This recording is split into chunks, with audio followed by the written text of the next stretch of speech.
So when we think about how well you perform, we think about whether you are developing. We think about whether you as the employee is actually giving the government its worth. It's fostering the teamwork.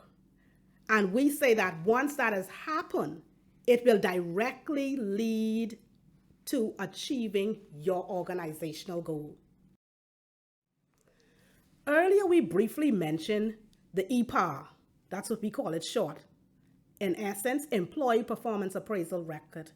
And that's the instrument that is used to measure civil servants' performance. Now, there are times that others may use, for instance, teachers, they may have a different form, but all is used to measure their performance. And under General Orders 800, it gives the authority, it says confidential reports on staff must be submitted on a prescribed form on the 1st of January each year in respect of the calendar year immediately preceding, except that confidential report is on teachers. All this is basically saying to us today is teachers have a different calendar year. Teachers' year run from whatever day in August, and then they will close that out. Let's just say August 2024, and it closes out, let's say, sometime in June 2025.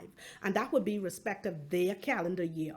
However, for civil servants, as go 1 January 2025, and it will run straight to December 31st, 2025, and that's a calendar year for us. And so what we're saying is, at this point now, we're in the month of March, all employee performance appraisal record should have now been submitted to the PSC.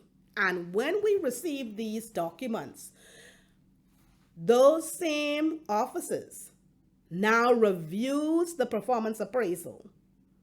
And the performance appraisal is then looked at to see how well you perform. So we note at times that when it's time to conduct an employee and supervisor consultation for this appraisal to be done, it's a difficult time. We note that a lot of supervisors and their staff, it's like pulling teeth. It's a challenging time. It's difficult. But we're not looking for the personalities in it. We're saying then the employee performance appraisal, it is a method to regulate your job performance and overall contribution to the organization in an effort to improve your performance. That's what we want to know. How do we help you to do what you do better? Okay, and so the employee performance appraisal, it also gives us that feedback. And so through these performance appraisal, we can see how well you and your supervisor getting along. We can see how well you are performing. We can see whether this is a misfit, maybe you're in the wrong area. We can see whether you are challenged in an area or whether you are adding greater value in an area. It shows us so much different ways to improve your performance and how to get your career continuously moving in the direction that you so wanted. And we want to help you get there.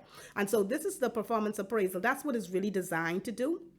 And not as an intimidation tool, not as a tool to whip you, not as a tool to make you feel less than, or, oftentimes people say, well, my supervisor, they just hold that against us and they say, don't worry, I'm going to get you at, when I do your performance appraisal. It's not a tool for that.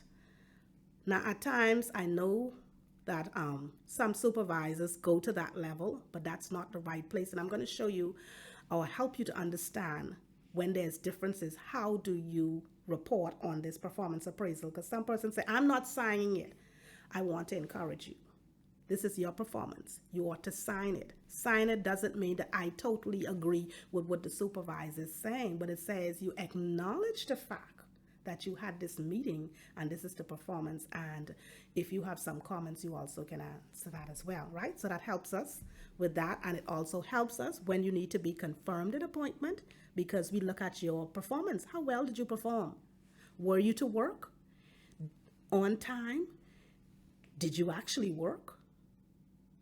Or were you away from your job?